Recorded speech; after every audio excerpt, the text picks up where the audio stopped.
Okay बच्चों, so good evening all of you.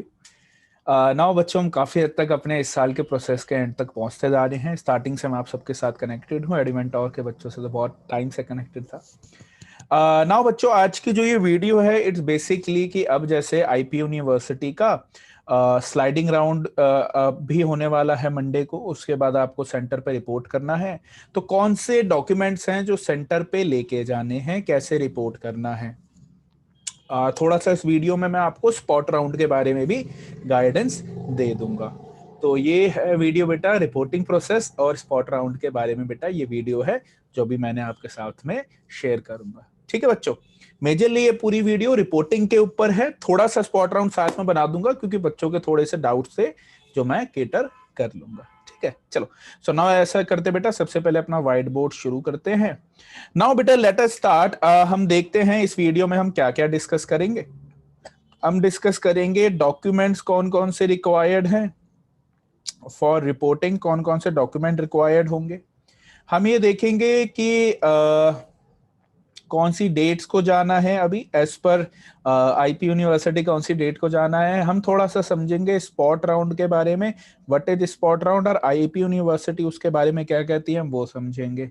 And also फिर हम कुछ फ्रिक्वेंटली आस्क्ड क्वेश्चन देखेंगे। पहले समझते हैं आज का ये रिपोर्टिंग प्रोसेस होता क्या है। What is reporting process? Reporting process is nothing but बेटा, आपको क्या करना है, अभी आपने आईपीयू में सबसे पहले एंट्रेंस टेस्ट दिया था, फिर आपका रिजल्ट आया था, फिर आपने ऑनलाइन रजिस्ट्रेशन करी थी, फिर उसके बाद आईपीयू में आपने चॉइस फिलिंग करी फर्स्ट राउंड की, फिर फर्स्ट राउंड का रिजल्ट आया, देन सेकेंड अलॉटमेंट हुई, देन थर्ड अलॉटमेंट हुई, देन उसके बाद स्लाइडिंग राउंड हुआ।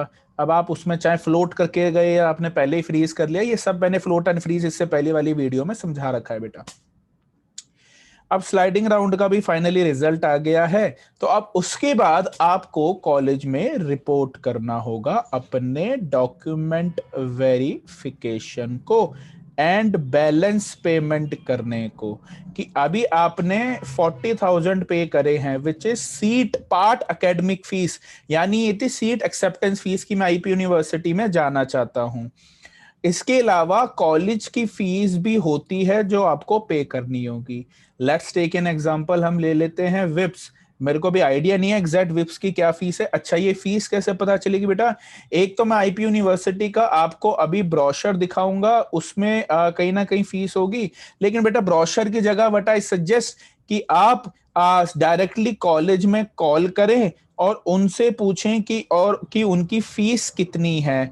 और प्लस आईपी यूनिवर्सिटी की वेबसाइट पे भी, sorry not IP university, college की पर्टिकुलर वेबसाइट पे भी मेंशन होगा कि वो इस साल कितनी फीस लेने वाले हैं। क्योंकि हर साल ना थोड़ी बहुत बेटा फीस ऊपर नीचे होती है, थोड़ी बहुत फीस कहीं ना कहीं चेंज हो रही होती है। तो ब्रोशर के हिसाब से ना चलते हुए व्हाट आई सजेस्ट के एक बार डायरेक्टली भी उनसे पूछ सकते हैं उनकी फीस क्या है। So let's take an example कि अभी के लिए विप्स की फीस अगर 1 लाख रुपीस है, 40,000 आप ऑलरेडी पे कर चुके हैं, तो बैलेंस 60,000 आपको अभी और पे करना है फर्स्ट ईयर का, वो आप रिपोर्टिंग के टाइम पे करेंगे। तो ये है पूरा रिपोर्टिंग का प्रोसेस जो अब आपको करना होगा। ठीक है, तो ये अब आपको क्या करना होगा बेटा, इसके लिए आईपी यूनिवर्सिटी ने आपको एक डेट बताई है, वो डेट्स भी मैं आपके साथ अभी शेयर करूंगा। आईपी यूनिवर्सिटी ने एक डेट बताई है, उसमें आपको ये अपने डॉक्यूमेंट्स लेके जाने होंगे। वो आपके डॉक्यूमेंट्स को वेरीफाई करेंगे कि भाई इनके सारे डॉक्यूमेंट सही हैं। सेकेंडली आपको वहां पे फीस पे कर देनी होगी, एंड देन बेटा आपका फाइनल एडमिशन हो जाएगा। राइट, ये है बेसिकली जो रिपोर्टिंग रहने वाली है। अब रिपोर्टिंग से रिलेटेड छोटी छोटी कुछ चीजें हैं जो हमें देखनी है। तो सबसे पहले सबसे इंपॉर्टेंट पार्ट पे जो हम आ जाते हैं कि अभी के लिए डेट्स क्या बोली हुई हैं, किस डेट को आपको रिपोर्ट करना है। तो चलो बेटा, सबसे पहले मैं आपको एक दिखाता हूं डॉक्यूमेंट। ओके बच्चों, ये है डॉक्यूमेंट, ये बेसिकली डॉक्यूमेंट है इन कोर्सेज के लिए जो आपके सामने मेंशन्ड है। तो इसमें हमने देखा था कि अब 7th को स्लाइडिंग राउंड का रिजल्ट आएगा, which is the last round as per IP university. 7th यानी कल आ जाएगा। उसके बाद आपको इंस्टीट्यूट में रिपोर्ट करना है बेटा 8th से लेके 10th के बीच में। आप एक चीज बहुत क्लियर करना चाहूंगा, बहुत ध्यान से क्लियर करना चाहूंगा बच्चों, इसको बंद करते हैं, इसके साथ डिस्कस करते हैं। ये जो आपको रिपोर्ट करना है ना, ये माइंड में बिल्कुल मत लेके जाना that it is first come first serve. मेरे को बहुत सारे बच्चे कह रहे थे कि सर हम क्या पहले ही जाके सुबह ही जाके लाइन में लग जाए। बेटा ये फर्स्ट कम फर्स्ट सर्व थोड़ी है। आपको अगर 40,000 आपने पे करे हैं, आपका अगर नाम कॉलेज में आए तो भाई आपको एडमिशन मिलेगा ही मिलेगा, आपके डॉक्यूमेंट वेरीफाई होंगे ही होंगे। तो प्लीज बेटा कोविड की पूरी ध्यान रखे, कोविड-19 की। वहां पे डिस्टेंस बनाना, जब आप वहां पे जाओगे किसी को जल्दी है तो उसे आगे कर देना, क्योंकि आपका एडमिशन कोई नहीं छीन सकता। ये फर्स्ट कम फर्स्ट सर्व नहीं है। अगर आपने ऑनलाइन 40,000 पे करे हैं, आपको एक सीट अलॉट हुई है, तो फॉर श्योर आपको वहां एडमिशन मिलेगा, चाहे आप 8 को जाए, चाहे 9 को जाए, चाहे 10 को जाए, जो भी उन्होंने डेट दी होगी उसके बीच में आप जब भी जाएंगे आपको कॉलेज फॉर श्योर मिलेगा। तो बेटा प्लीज, जो सबसे मेरी इंपॉर्टेंट सबसे खास बात है, जब भी आप रिपोर्टिंग के लिए जाएं बेटा प्लीज साथ में सैनिटाइजर लेके जाएं, मास्क जरूर पहन के जाएं, सोशल डिस्टेंसिंग मेंटेन करें। लाइन क्योंकि लग सकती है, ऑब्वियसली काफी बच्चे जाएंगे, तो बेटा प्लीज धक्का मुक्की नहीं करनी है, आराम से जाना है, एक थोड़ा बिल्कुल डिस्टेंस बना के जाना है। जिस तरीके से कॉलेज गए उस तरीके से पूरी गाइडलाइंस बेटा फॉलो करो। हेल्थ सबसे ऊपर है, एडमिशन तो हो ही रखा है, थोड़ा लेट हो जाएंगे, थोड़ी देर खड़े हो जाएंगे, पर रिस्क नहीं लेना है। ठीक है बच्चों, चलो अब दोबारा से वो डॉक्यूमेंट पे जाते हैं। नाउ बच्चों, हम अगर अब उस डॉक्यूमेंट को दोबारा से खोले तो देखो यहाँ पे एज ऑफ नाउ जो अभी इन्होंने दे रखा है 8 से लेके 10th तक, 10:30 से 4 PM तक की डेट दी है इन्होंने इन कोर्सेज के लिए, डॉक्यूमेंट के लिए और पार्ट अकेडमी बची हुई फीस पे करने के लिए बच्चों। ठीक है, बाई चांस अगर स्लाइडिंग राउंड 7th को ना आके 8th को आता है तो आईपी यूनिवर्सिटी फिर एक और डॉक्यूमेंट निकालेगी, कोई अगर टाइम चेंज हुआ तो, कोई अगर डेट चेंज होती है तो आईपी यूनिवर्सिटी और निकालेगी कहीं ना कहीं। अभी के लिए हम 8 से 10 मान लेते हैं इन कोर्सेज के लिए। ये डॉक्यूमेंट भी आपको डिस्क्रिप्शन में मिल जाएगा। अब हम देखते हैं जो पॉइंट है। सबसे पहले reporting of the allotted candidates. देखो अब इसमें क्या क्या पॉइंट लिखा है, वो एक एक पॉइंट मैं आपको बहुत ध्यान से समझाना चाहूंगा। After the sliding round of online allotment, the candidate if allotted a seat, यानी जिस बच्चे को अगर पहली बार सीट मिली है, इफ रिटेन्ड यानी जो आपको थर्ड राउंड में मिली वही फोर्थ राउंड में मिली,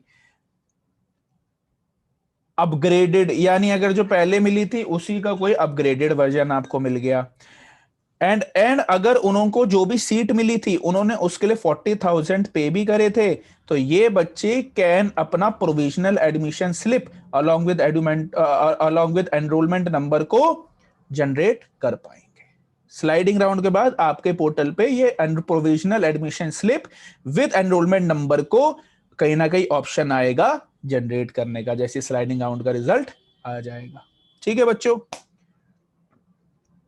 अभी भी आपके पास एक अलॉटमेंट का आ रहा होगा जो आप अभी तक डाउनलोड कर सकते हो। जैसी स्लाइडिंग राउंड के बाद फिर से ऑप्शन आएगा डाउनलोड करने का। देन आप क्या करोगे, आप अपने कॉलेज में रिपोर्ट करोगे बेटा, अपने किस किस के साथ क्या क्या लेके जाना है। सबसे पहले हमें लेके जानी है admission slip. Admission slip is nothing but ये जो प्रोविजनल एडमिशन लेटर आपको मिला होगा कि आपका उस कॉलेज में एडमिशन हो गया है। जो जो डॉक्यूमेंट आईपी यूनिवर्सिटी कह रही है वो आपको डाउनलोड करने होंगे, विच इज एडमिशन स्लिप, आपका provisional admission letter, part academic fees receipt, and ये पार्ट एकेडमिक रिसिप्ट फीस बेटा आपको अगेन पोर्टल पे मिल जाएगी। Most probably it will be the part of your allotment letter itself, जिसके अंदर ऑलरेडी लिखा होगा कि आपने इतना अमाउंट पे कर दिया है। देन बेटा स्कूल के अपने कुछ डॉक्यूमेंट्स हैं जो आपको साथ में लेके जाने वाले हैं, जो साथ में आपको डॉक्यूमेंट्स लेके जाने हैं। जैसे कि बेटा 10th क्लास की, अब हम एक बार बता देता हूँ ये स्कूल के डॉक्यूमेंट्स का क्या मतलब होता है, तो मैं एक बार बता देता हूँ स्कूल के डॉक्यूमेंट्स का क्या क्या मतलब है। तो अभी तक हमने जो जो देखा, स्कूल के कौन से डॉक्यूमेंट्स, बेटा स्कूल डॉक्यूमेंट्स का मतलब है आप अपनी 10th की मार्कशीट,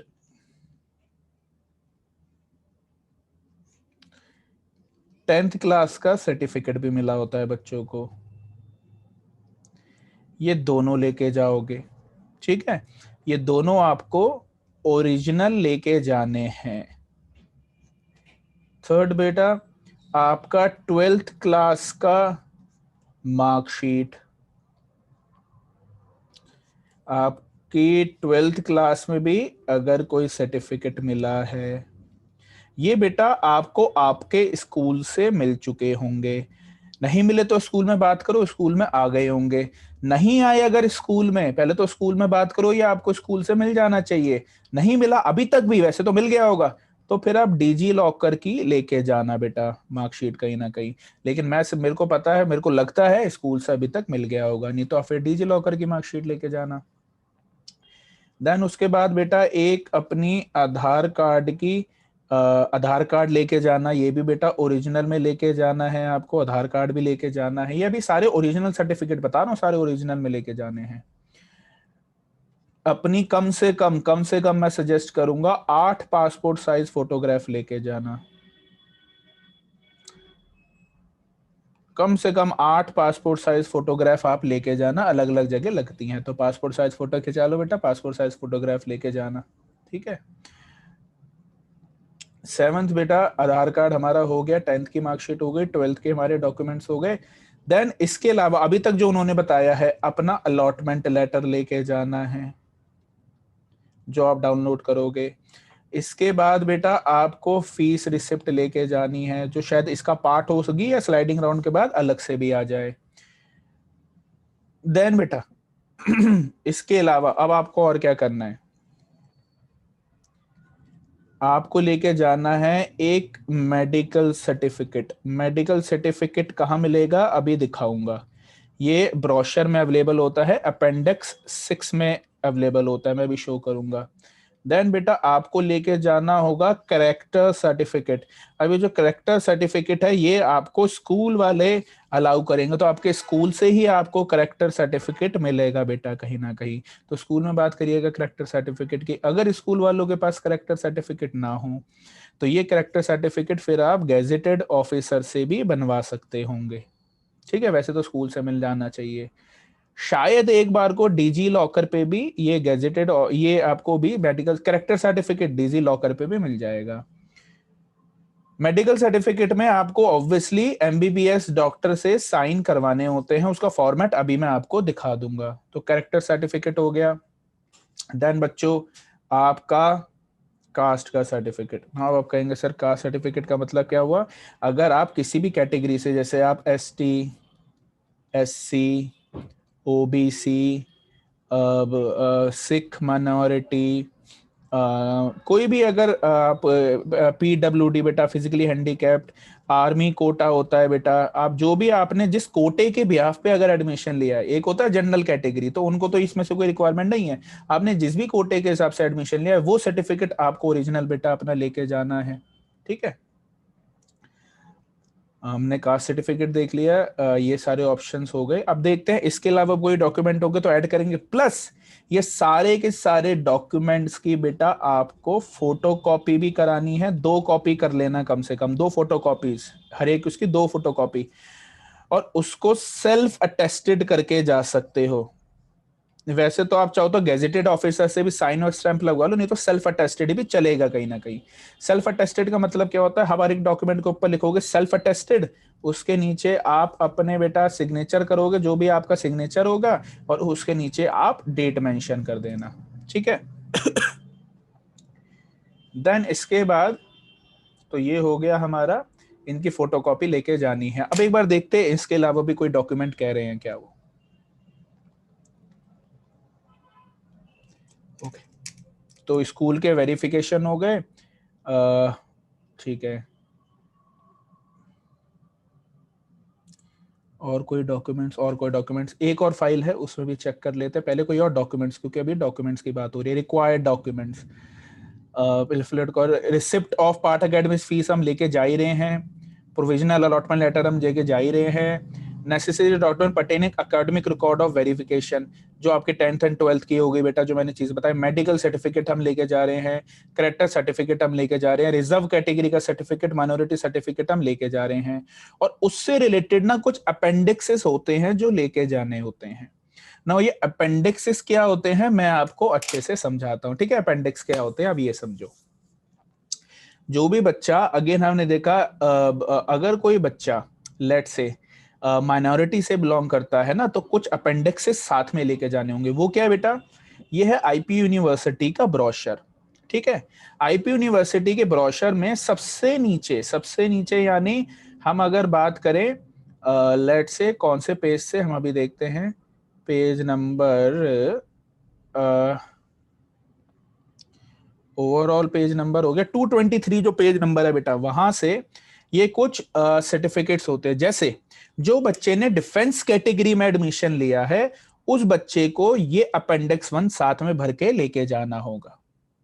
ठीक है, ये अपेंडिक्स 1 है जो लेके जाना होगा। ये मैंने डिस्क्रिप्शन बॉक्स में डाल दिया है। आप पर्टिकुलर इन्हीं पेजेस का प्रिंट आउट निकालेंगे, फिर आप ये भरेंगे, और जिससे आपको ये एफिलेट कराना है, सिग्नेचर कराना है, वो आप करवाएंगे।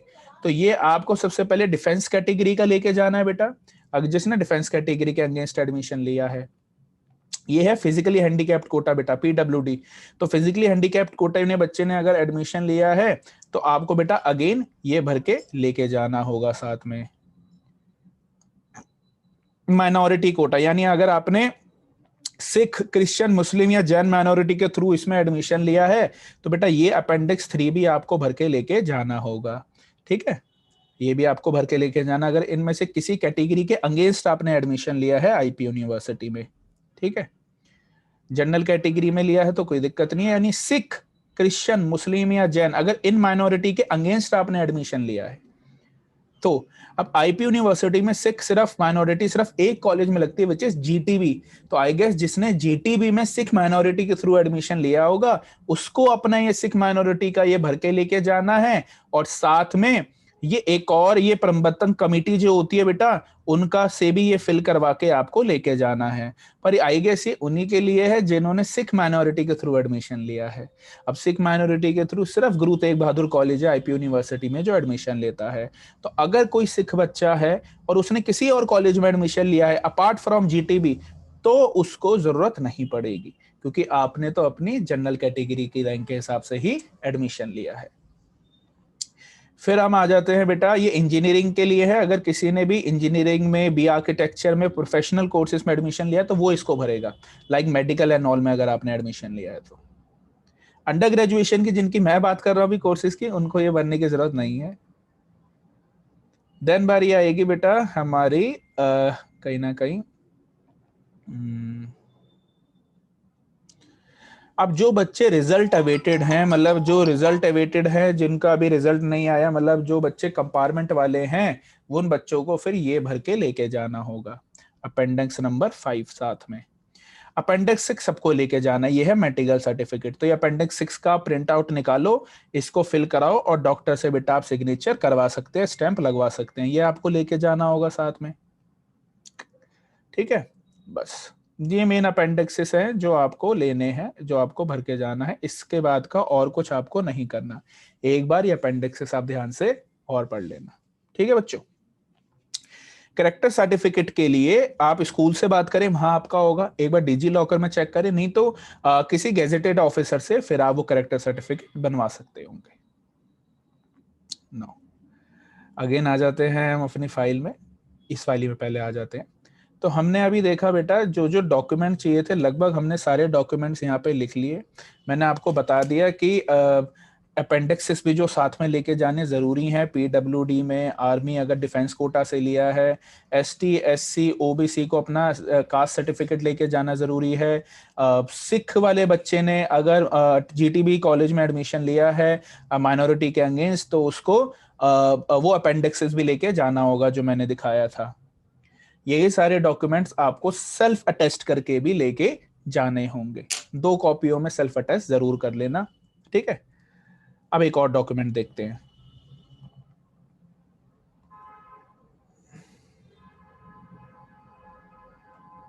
ये वाला। अब ये है एक आईपी यूनिवर्सिटी ने जो डॉक्यूमेंट निकाला है, वो समझे। वो कह रहे हैं भाई डॉक्यूमेंट्स कौन कौन से रिक्वायर्ड है, हमने डॉक्यूमेंट सारे देख लिए। ठीक है, अब अगर बेटा आप रिपोर्ट नहीं करते हो, अगर बेटा आप लेट से 6 से 8 के बीच में रिपोर्ट नहीं करते हो, तो आपका जो एडमिशन है वो कैंसिल हो जाएगा। जब तक आप रिपोर्ट नहीं करेंगे तो आपका एडमिशन कैंसिल हो जाएगा। बहुत से बच्चे ना, जैसे इन्होंने लिखा है, Fehling which the admission shall be cancelled automatically. ना बेटा, अब बच्चे ना बहुत सारे 39,000 को लेके कंफ्यूज हो गए थे कि कैसे 39,000 का डिमांड ड्राफ्ट बना के लेके। नहीं बेटा, ध्यान से लाइन पढ़नी चाहिए। The balance amount of 39,000 is the respective university school of studies may be submitted, यानी जो द्वारका वाला उनका मेन कैंपस है, ये उसकी बैलेंस फीस है। आपका जो कॉलेज है, आपको उसको in affiliated colleges institute of balance amount आप उनकी वेबसाइट पे चेक कर सकते हैं। कॉलेज को कॉल करके चेक करें, हमेशा अपने कॉलेज को कॉल करें और फिर पूछें कि भाई इस कोर्स के लिए मुझे बैलेंस फीस कितनी लेके आनी है। नहीं तो उनकी वेबसाइट पे भी बेटा वो मेंशन होगा। उनसे फिर ये भी पूछना है कि भाई डिमांड ड्राफ्ट आप लेंगे या आप ऑनलाइन पेमेंट भी ले लेंगे। ठीक है। नाउ अब एक बहुत इंपॉर्टेंट चीज उन बच्चों के लिए जिनका भी 12th क्लास का रिजल्ट अवेटेड है बेटा, जिनकी कंपार्टमेंट आई है बेटा, वो बच्चों को 31 दिसंबर तक फाइनल अपना रिजल्ट सबमिट करना होगा। अगर 31 दिसंबर तक भी आप पास नहीं हुए और 31 दिसंबर तक भी आपने सबमिट नहीं करा तो आपका एडमिशन ऑटोमेटिकली कैंसिल हो जाएगा। नाउ अगर किसी की फैमिली में कोविड-19 अभी हो रखा है और वो 8 से 10 के बीच में नहीं जा सकते, तो देन वो अपने कॉलेज में कांटेक्ट करेंगे, वहां के डीन से कांटेक्ट कर सकते हैं ओवर मेल ओवर कॉल कि भाई हम नहीं आ सकते ड्यू टू कोविड। तो जो आईपी यूनिवर्सिटी ने गाइडलाइन दी है, देन आपको ऑनलाइन डॉक्यूमेंट वेरीफाई कराने का और ऑनलाइन पेमेंट करने का ऑप्शन वो दे देंगे। ये सी पॉइंट में क्लियरली बेटा मेंशन्ड है। ठीक है। ये थी चीजें जो बेटा आपको ध्यान रखनी थी फॉर रिपोर्टिंग। इसके ऊपर रिपोर्टिंग में और कुछ भी नहीं। और बाय चांस अगर आप कॉलेज में रिपोर्ट करने गए, वैसे तो ये सारी चीजें लेके जाओ, कोई दिक्कत नहीं होगी। और अगर कुछ दिक्कत हो गई तो हमारे पास 3 दिन है, हम आ जाएंगे, दोबारा से वो डॉक्यूमेंट की चीज पूरी करेंगे और दोबारा सबमिट करेंगे। कभी भी किसी चीज में घबराना नहीं चाहिए, ध्यान से अपनी चीजों को लेके जाना चाहिए। इतना टफ कोई प्रोसेस है नहीं वैसे। स्लाइडिंग राउंड के बाद तक भी आप वो सारे अलॉटमेंट लेटर, फी लेटर, अभी भी आपके पास ऑप्शन आ रहा होगा क्योंकि आज 6th है। नहीं तो स्लाइडिंग राउंड के बाद अगेन वो सारी चीजें डाउनलोड करने का आपके पास ऑप्शन आएगा ही आएगा बच्चों। ठीक है। ये है काफी सारी चीजें जो मैंने आपके साथ बेटा डिस्कस करी। अच्छा, अब ये डेट मैंने इन कोर्सेज की बताई थी। अब अगर कुछ और कोर्सेज भी हैं, लेट्स से जो ये वाले कोर्सेज हैं, इन कोर्सेज की तो मैंने आपको डेट बता दी जो थी।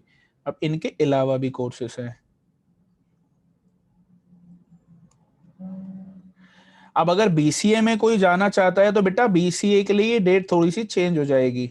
बीसीए के लिए भी सेम है, देखो उन्होंने बीसीए में भी स्लाइडिंग राउंड 7th को ही कर दिया था, उसमें भी 8 से 10 के बीच में रिपोर्ट करना है। तो चलो इसमें भी 8 से 10 के बीच में ही रिपोर्ट करना है हमें, तो कोई दिक्कत नहीं है फिर तो। ठीक है, मुझे लग रहा था बीसीए की चीज डेट उन्होंने चेंज ना करी हो। ठीक है फिर, ठीक है बेटा, ओके। नाउ बाकी कोर्स तो वही 8 से 10 के बीच में आप सबको रिपोर्ट कॉलेजेस में करना है। ना एक बार फिर से अपने उसी वाले डॉक्यूमेंट पर आ जाते हैं बच्चों। अब हम देखते हैं हमने क्या क्या देख लिया बेटा इसके अंदर। लेट अस सी हम क्या क्या चीजें देख चुके हैं। हम ये देख चुके हैं कि हम अभी कहीं ना कहीं ये चीज देख चुके हैं। जस्ट वेट करो, हम देख चुके हैं कि डॉक्यूमेंट रिक्वायर्ड कौन से हैं। हमने डॉक्यूमेंट रिक्वायर्ड देख लिए, हमने डेट्स देख ली। अब हम पूछेंगे, अब आएंगे कुछ फ्रिक्वेंटली आस्क्ड क्वेश्चंस और उसके बाद समझाऊंगा आपको स्पॉट राउंड। सबसे पहले फ्रिक्वेंटली आस्क्ड क्वेश्चंस ये कहते हैं कि सर अगर मुझे स्लाइडिंग राउंड में एक कॉलेज फाइनल हो गया, लेट्स से कोई भी college, let's take an example of Raj. Raj कहता है सर मेरा स्लाइडिंग राउंड में बीबीए के लिए जिम्स फाइनल हो गया सर, पर वो तो मेरी 4th चॉइस थी। तो सर अब मैं क्या करूं सर, मुझे ना स्पॉट राउंड में जाना है। तो सर मैं ऐसा करता हूं, मैं मेरे को तो फिर 8 से 10 के बीच में रिपोर्ट नहीं करना ना, क्योंकि मुझे स्लाइडिंग राउंड में जाना है। नहीं बेटा, अगर आपको स्पॉट राउंड में जाना है तब भी आपको कॉलेज में रिपोर्ट करना है। अगर आप कॉलेज में रिपोर्ट नहीं करते हैं, if you are not reporting at the colleges, जो भी आपका कॉलेज है, तो बेटा आपका ये कॉलेज चला जाएगा। या आपका फाइनल एडमिशन आपके जिम्स में तभी माना जाएगा जब कहीं ना कहीं आपने एडमिशन वहां पे ले लिया होगा, आपने रिपोर्ट कर लिया है वहां पे जाके, फीस बची हुई पे करी है, तब आपका एडमिशन कंफर्म्ड है। अगर कोई बच्चा स्लाइडिंग राउंड में के बाद नहीं जाता कॉलेज में तो उसकी ये सीट चली जाएगी, उसका एडमिशन कैंसिल हो जाएगा। हाँ, वो उसके बाद स्पॉट राउंड में जा पाएगा, वो जा पाएगा उसके बाद स्पॉट राउंड में, जिसकी गाइडलाइंस हम अभी चेक करेंगे एज पर आईपी यूनिवर्सिटी, वो स्पॉट राउंड में जा पाएगा। लेकिन जो दिक्कत होगी उस पे ये पहला वाला कॉलेज नहीं रहेगा। शायद उसके बाद कोई स्पॉट में मिल जाए, वो उसमें एडमिशन ले ले, पर ये वाला ऑप्शन तो बेटा आपका चला जाएगा। तो मेरा सजेशन है जो भी कॉलेज मिला है उसको फाइनल कर लो, क्योंकि स्पॉट राउंड में तो बेटा सीट्स होंगी होंगी तो सही, पर जिस कॉलेज में आप डिजायर्ड हो पता नहीं उसमें हो ना हो, कम से कम जो हाथ में है उसे तो रखें। तो वो आप ऑप्शन रखो, स्लाइडिंग राउंड के बाद कॉलेज में रिपोर्ट करो और अपना एडमिशन लो, क्योंकि स्पॉट राउंड में वो सीट्स भी काउंट होती हैं जो बच्चे स्लाइडिंग राउंड के बाद रिपोर्ट कॉलेजेस में नहीं करते हैं, वो भी वैकेंट सीट हो जाती हैं और वो स्पॉट राउंड में फिर बच्चों का एलोकेट होती है। ठीक है, तो ये पहला फ्रिक्वेंटली आस्क्ड क्वेश्चन था, सबसे इंपॉर्टेंट फ्रिक्वेंटली आस्क्ड क्वेश्चन। अच्छा, अब बच्चों के माइंड में ना थोड़ा सा रिफंड पॉलिसी को लेके है। देखो बच्चों, अभी तक जो ऑनलाइन रिफंड पॉलिसी अलाउ कर रखी है, वो रिफंड पॉलिसी तो यही कहती है अभी तक कि आप थर्ड राउंड के बाद तक आपके पास रिफंड का ऑप्शन आईपी यूनिवर्सिटी ने अपने डॉक्यूमेंट्स में दिया है, स्लाइडिंग राउंड के बाद अपने डॉक्यूमेंट्स में नहीं दिया। पर मेरे ख्याल से स्लाइडिंग राउंड के बाद भी विड्रॉल होगा, पर वो कितना परसेंटेज होगा वो बेटा एक बार ना आपको जो कॉलेज अलॉट हुआ है आप उससे प्लीज कंफर्म जरूर करें। अभी के लिए देखो, जो डॉक्यूमेंट जितने भी मेंशन्ड है उसमें थर्ड राउंड के बाद तो विड्रॉल क्या अलाउ कर रखा है, तब मेरे ख्याल से मैक्सिमम 1,000 रुपए या 5,000 रुपए के आसपास तक कटने चाहिए। उसके बाद कितना अमाउंट कटेगा, वो कितना कितना अमाउंट कटेगा उसके लिए ऑनलाइन अभी डॉक्यूमेंट में उन्होंने नहीं गिवन है बेटा। उसके लिए आप विड्रॉल के अप्लाई कर सकते होगे, आपके पास विड्रॉल अप्लाई करने का ऑप्शन भी आएगा, लेकिन वो कितना परसेंटेज होगा वो एक बार आपको बेटा कॉलेज में कॉल करके चेक करना होगा। पर मेरा सजेशन है कि आप फोर्थ राउंड स्लाइडिंग राउंड में शायद तभी जा रहे होंगे जब आपको आईपी यूनिवर्सिटी में एडमिशन चाहिए होगा, नहीं तो थर्ड राउंड तक आप अपना विड्रॉ करा ही सकते हैं। आज डेट है 6, आज आप बेटा विड्रॉ करवा लो, जिससे ज्यादा कंफ्यूजन ही ना हो। नहीं तो स्लाइडिंग राउंड में मेरे ख्याल से वही बच्चा जाएगा जिसको एडमिशन लेना है। अच्छा, अब जिस बच्चे को पहली बार फर्स्ट टाइम स्लाइडिंग राउंड में एडमिशन मिलेगा, फर्स्ट टाइम स्लाइडिंग राउंड में एडमिशन मिलेगा, उसको तो 40,000 पे करने ही होंगे। पर एज पर आईपी यूनिवर्सिटी का जो रूल कहता है कि जिसको थर्ड राउंड तक कोई कॉलेज अलॉट हुआ होता है उसी को ही स्लाइडिंग राउंड में कॉलेज अपग्रेडेड मिलता है। स्लाइडिंग राउंड में कोई नया कॉलेज अलॉट नहीं होता। मतलब थर्ड राउंड में अगर आपको कोई कॉलेज मिला है, लेट से थर्ड राउंड में आपको 6th नंबर का कॉलेज मिला है, तो आप फर्स्ट से 5th नंबर तक कोई भी ऑप्शन आपको स्लाइडिंग राउंड में मिल जाएगा। स्लाइडिंग राउंड का मतलब है कि आप अपनी चॉइसेस को चेंज नहीं कर सकते, ये होता है बेटा स्लाइडिंग राउंड का मतलब। तो यस, आपको कहीं ना कहीं स्लाइडिंग राउंड के अंदर फर्स्ट से 5th तक या तो कोई ऑप्शन मिलेगा, नहीं तो 6th वाला फिर आपके पास रिटेन्ड रहेगा। पर अगर किसी को थर्ड राउंड तक कोई कॉलेज नहीं मिला है तो फोर्थ राउंड में फर्स्ट टाइम नया कॉलेज नहीं अलॉट होता, स्लाइडिंग राउंड में सिर्फ अपग्रेड होता है। वो बच्चे जिसको थर्ड राउंड तक नहीं हुआ वो अब स्पॉट राउंड में अप्लाई कर पाएंगे। ठीक है, बिकॉज ये सिर्फ स्लाइड्स होती हैं सीट, इसमें नई सीट एलोकेट नहीं होती। ठीक है बच्चों, अब बच्चों के माइंड में एक डर है, सर ऐसा तो नहीं है स्लाइडिंग राउंड में मेरा पुराना वाले कॉलेज चले जाएगा? मैं ऑडियो भी भेज चुका हूं आपको, इससे पहली वीडियो में भी समझा चुका हूं बेटा। अभी आपको चॉइस एडिट करने का ऑप्शन नहीं मिल रहा, आपके पास चॉइस एडिट करने का ऑप्शन नहीं है। अभी आपके पास चॉइस एडिट करने का ऑप्शन नहीं आया ना, स्लाइडिंग से पहले आएगा भी नहीं। जो आपके थर्ड राउंड के चॉइसेस हैं वही आपके काउंट होंगे। तो जो लेट से आपको 6th नंबर तक का जो कॉलेज अगर थर्ड राउंड में अलॉट हुआ है तो वो तो आपका रिटेन्ड है। अब या तो फर्स्ट से 5th अगर कोई कॉलेज मिला तो आपको वो अलॉट हो जाएगा और ये कॉलेज फिर चला जाएगा, पर अगर फर्स्ट से 5th तक कोई कॉलेज नहीं मिला तो फिर आपके पास ये रिटेन्ड रहेगा बेटा। ठीक है, ओके। नाउ अब इसके बाद आ जाते हैं what is spot round is all about. देखो, स्पॉट राउंड में वो बच्चा भी अप्लाई कर पाएगा जिसको कोई कॉलेज नहीं मिला till third round. Spot round में वो बच्चा भी अलाउ कर पाएगा जिसने विड्रॉ कर लिया था पहले, फर्स्ट से थर्ड राउंड तक विड्रॉ कर लिया था, वो भी कर पाएगा। अगर किसी बच्चे ने फ्रीज कर लिया था वो भी अप्लाई कर पाएगा। जो कॉलेज में जाके रिपोर्ट करेंगे वो भी अप्लाई कर पाएंगे। तो स्पॉट राउंड में सभी बच्चे अप्लाई कर सकते हैं। नाउ स्पॉट राउंड में दो तरीके के बच्चे होते हैं। एक बच्चों को कहा जाता है फ्रेश कैंडिडेट्स, एक बच्चों को कहा जाता है रिपोर्टेड कैंडिडेट्स। एक होते हैं बेटा फ्रेश कैंडिडेट, एक होते हैं रिपोर्टेड कैंडिडेट्स। आज की वीडियो थोड़ी बड़ी हो रही है पर इंफॉर्मेशन भी ज्यादा है बच्चों। मेरा पर्पस हमेशा रहता है तसल्ली से चीजें समझाऊं कि बच्चे कंफ्यूज ना हो। ठीक है बच्चों, मैं ये दो पार्ट में भी बना सकता था, स्पॉट राउंड अलग भी बना सकता था, लेकिन बच्चे बड़े कॉन्शियस हो रहे थे, मैंने कहा यार चलो आज ही स्पॉट राउंड साथ में समझा देते हैं। तो बेटा दो टाइप के बच्चे होते हैं, एक होते हैं फ्रेश कैंडिडेट्स, एक होते हैं रिपोर्टेड कैंडिडेट्स। ठीक है, अभी दोनों क्या होते हैं? फ्रेश कैंडिडेट का मतलब है जिसने अभी आईपी यूनिवर्सिटी में एडमिशन नहीं लिया अभी तक, मतलब उसको कोई कॉलेज अलॉट हुआ था, उसने चाहे तो विड्रॉ कर लिया, या उसने अपनी एडमिशन के लिए पहले ही राउंड के में 40,000 भी पे नहीं करे। कोई कॉलेज अलॉट हुआ था पर उसने 40,000 भी नहीं पे करे, मतलब उसने आईपी में कहीं एडमिशन नहीं ले रखा। रिपोर्टेड कैंडिडेट्स आर दो जो स्लाइडिंग राउंड तक गए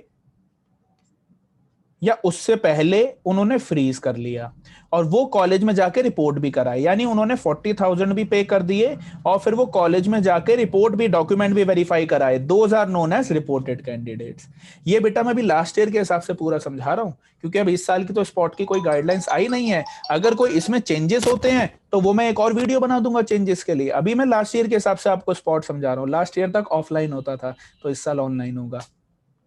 ठीक है, फ्रेश एंड रिपोर्टेड कैंडिडेट्स, ये दो तरीके के बच्चे होते हैं, ये दोनों ही स्पॉट राउंड में जा सकते हैं। अब हम देखते हैं इन दोनों के लिए आईपी यूनिवर्सिटी क्या कहती है। ठीक है, चलो नाउ लेट अस सी, वेट करो एक बार।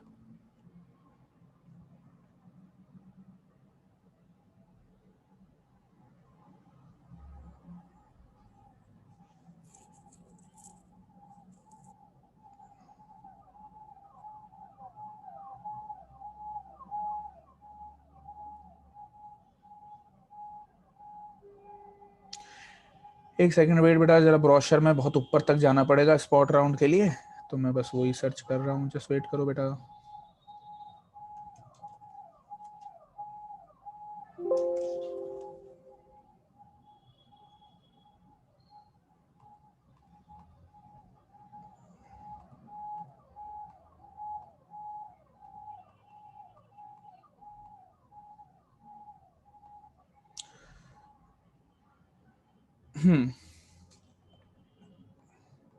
ये बेटा आईपी यूनिवर्सिटी के ब्रोशर में मेंशन है जो मैं आपके साथ डिस्कस करूंगा। पेज नंबर ओवरऑल 152, वैसे 149। ठीक है, स्पॉट काउंसलिंग कहती है, अब ये डेट्स को भूल जाओ, ये तो कोविड से पहले की डेट्स हैं, आपको पता ही है इस साल प्रोसेस, अभी दिसंबर आ गया है तो डेट भूल जाओ। तो पहली वाली लाइन तो डेट की तो भूल जाओ, ये अलग अभी प्रोसेस आएगा, तभी मैं कह रहा हूँ। All eligible candidate desirous of participating in sport counseling shall have to pay counseling separate participation fees।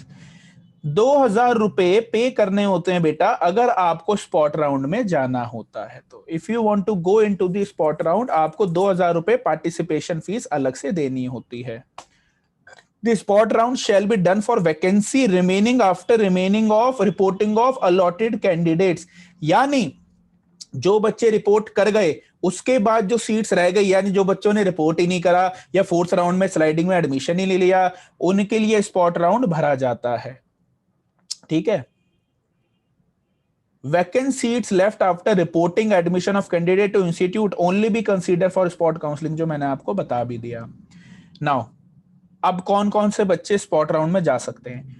Any CET qualified candidates who have not taken admission in rounds of counseling, यानी जिसने entrance दिया पर उसको college मिला और उसने 40,000 नहीं पे करे थे, यानी उसने पहले एडमिशन नहीं लिया, will be eligible to participate in spot counselling against the available seat, अगर होंगी तो। अब आता है the candidate who are allotted in round of counselling, यानी जिनको कोई कॉलेज अलॉट हुआ था and they have paid the part academics fees of 40,000, उन्होंने 40,000 पे करे थे और उसके बाद वो रिपोर्ट भी करे थे कहीं ना कहीं, उन्होंने दे हैव आल्सो रिपोर्टेड, सो वो रिपोर्ट भी करे थे टू द कंसर्न यूनिवर्सिटी और स्कूल ऑफ स्टडीज,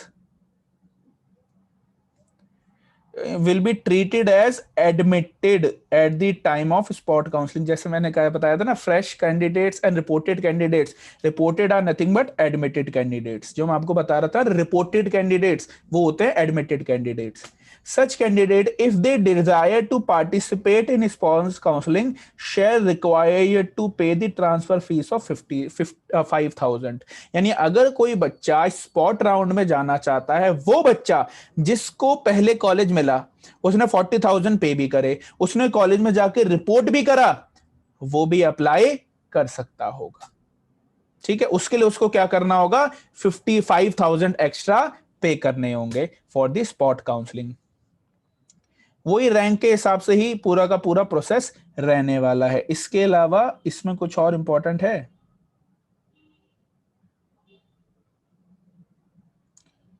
ओके, अब इसमें जो एक इंपॉर्टेंट है,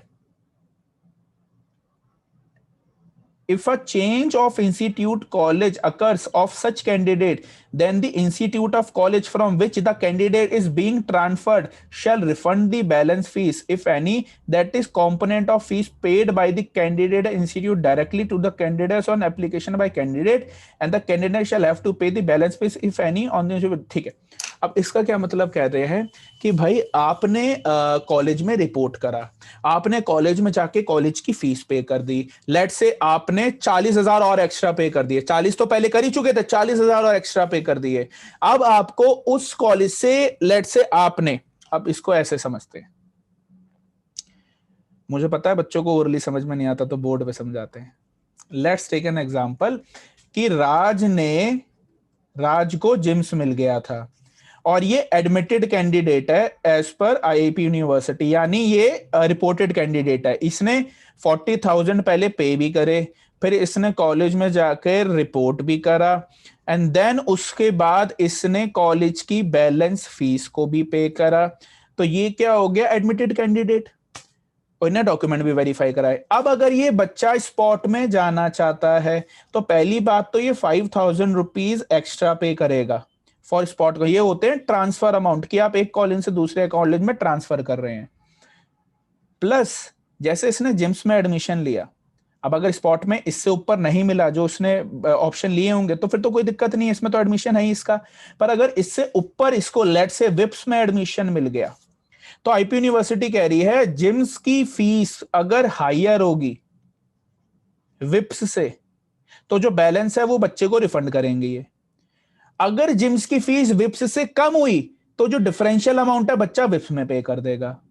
सो this is known as spot में जिस तरीके से चीजें ट्रांसफर होंगी।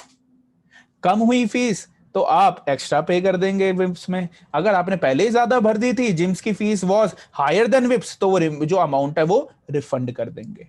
यही लाइन उन्होंने वहां पे बेटा लिखी हुई थी हमारे इस डॉक्यूमेंट में। ठीक है, any candidate who was admitted in any round and subsequently withdrawn as per procedure will be eligible to participate in spot। जिसको पहले कॉलेज मिला 40,000 पे करे और उसने विड्रॉ कर लिए वो भी एलिजिबल होगा। ठीक है,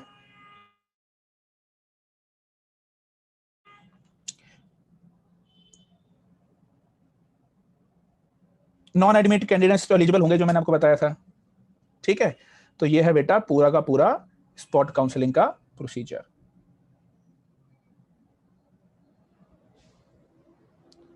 और हम देख लेते हैं कुछ हम चीज छोड़ तो नहीं रहे। अच्छा, अब इसके बाद ना बेटा मेरे को जहां तक लगता है इस साल थोड़े बहुत चेंजेस क्या होंगे ऑनलाइन की वजह से, ऑफलाइन हुआ करते थे। तो अभी मैंने ना, बच्चे बहुत परेशान थे स्पॉट राउंड के बारे में, तो अभी जो आईपी यूनिवर्सिटी का ब्रोशर है उसके थ्रू मैंने पूरी इंफॉर्मेशन आपको समझा दी व्हाट इज स्पॉट राउंड। अब स्पॉट राउंड का डॉक्यूमेंट आएगा जब आप रिपोर्ट कर लेंगे। उसके बाद अगर उसमें कोई चेंजेस होते हैं, अगर एज इट इज होता है तो कोई दिक्कत नहीं, अगर कोई चेंजेस होते हैं कुछ भी माइनर भी, तो मैं दोबारा से वीडियो बना दूंगा, डोंट वरी, स्पॉट राउंड से पहले दोबारा से बना दूंगा। अभी आपको समझाना जरूरी था कि एडमिटेड कैंडिडेट्स क्या होते हैं, फ्रेश कैंडिडेट्स क्या होते हैं, और कौन कौन स्पॉट के लिए अप्लाई कर सकता है। आई होप आपको आज की वीडियो बेनिफिशियल लगी होगी। काफी बड़ी वीडियो है, बन गई है बेटा आज ये। मेरा पर्पस होता है इन डेप्थ समझाना ना बेटा। अगर आपको ये वीडियो अच्छी लगी है तो आप बेटा लाइक कर सकते हैं, चैनल में सब्सक्राइब कर सकते हैं, अपने फ्रेंड्स के साथ वीडियो को शेयर कर सकते हैं। एंड अगर एडुमेंटोर के बच्चे हैं तो बेटा आप अपने व्हाट्सएप ग्रुप्स पे कुछ भी पूछना है पूछ सकते हैं। और आप किसी वैसे अगर बाहर के बच्चे हैं तो आप बेटा बिल्कुल कमेंट सेक्शन में कमेंट कर सकते हैं, आई रिप्लाई बैक। जितने भी डॉक्यूमेंट मैंने डिस्कस करे हैं वो सारे डॉक्यूमेंट्स आपको डिस्क्रिप्शन बॉक्स में मिल जाएंगे। My name is Nakul Sherwal. ठीक है बच्चों, बाय बाय, टेक केयर।